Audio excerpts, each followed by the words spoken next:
Hi friends, എല്ലാവർക്കും പുതിയൊരു വീഡിയോയിലേക്ക് സ്വാഗതം. ഇന്നത്തെ വീഡിയോ എന്ന് പറയുന്നത് നല്ല ചീസി ആയിട്ടുള്ളൊരു ബ്രെഡ് ഓംലെറ്റ് ആണ്. നമുക്ക് വെറും 5 മിനിറ്റിൽ തന്നെ ഈ ഒരു ബ്രെഡ് ഓംലെറ്റ് തയ്യാറാക്കി എടുക്കാനായിട്ട് പറ്റും. അപ്പോൾ ഇതെങ്ങനെയാണ് തയ്യാറാക്കി എടുക്കുന്നതെന്നൊന്ന് നോക്കാം.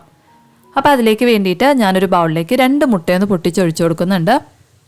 ഇതിലേക്ക് ആവശ്യത്തിനുള്ള ഉപ്പും 1/2 ടീസ്പൂൺ അളവിൽ കുരുമുളക് പൊടിച്ചതും 1/4 ടീസ്പൂൺ അളവിൽ മുളക് പൊടിയും കൂടി ഒന്ന് ചേർത്തതിന് ശേഷം നന്നായിട്ടൊന്ന് കലക്കിയെടുക്കാം. മുട്ട നല്ലതുപോലെ ഒന്ന് പതഞ്ഞ് വരത്തക്ക രീതിയിൽ നമുക്ക് നല്ലതുപോലെ ഒന്ന് കലക്കിയെടുക്കാം.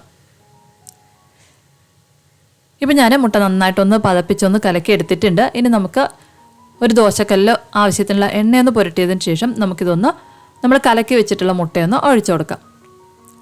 അതിനുശേഷം നമുക്ക് ഇതിന് മുകളിലായിട്ട് ബ്രെഡ് വെച്ച് കൊടുക്കണം. അപ്പോൾ ഞാൻ 2 ബ്രെഡാണ് എടുത്തിട്ടുള്ളത്.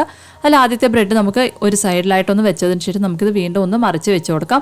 ഇതുപോലെ നമുക്ക് രണ്ടാമത്തെ ബ്രെഡ് ഒന്ന് വെച്ചതിന് ശേഷം മുട്ടയുടെ ഒരു സൈഡ് ഒന്ന് വെന്ത് കഴിയുമ്പോഴത്തേക്കും നമുക്കിതൊന്ന് മറിച്ചിട്ട് കൊടുക്കാം. ഇനി നമുക്ക് ഇതിന് മുകളിലായിട്ട് ചീസ് വെച്ച് കൊടുക്കണം. അപ്പോൾ ഞാൻ ചീസ് സ്ലൈസാണ് എടുത്തിട്ടുള്ളത്. അത് നമുക്ക് ഒരു ബ്രെഡിന് മുകളിലായിട്ടൊന്ന് വെച്ച് കൊടുക്കാം.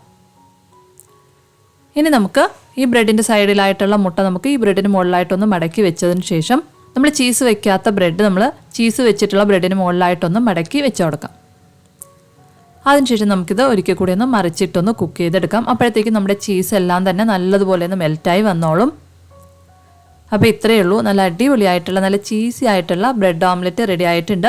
എന്തായാലും ഒന്ന് തയ്യാറാക്കി നോക്കുക. നമ്മൾ ചീസ് വെച്ചിട്ടുള്ളത് കൊണ്ട് തന്നെ ഇത് ചൂടോട് കൂടിയിട്ട് കഴിക്കുന്നതായിരിക്കും നല്ലത്. എങ്കിൽ മാത്രമേ നമുക്ക് ആ ഒരു ചീസിൻ്റെ ടേസ്റ്റ് അറിയാനായിട്ട് പറ്റുള്ളൂ.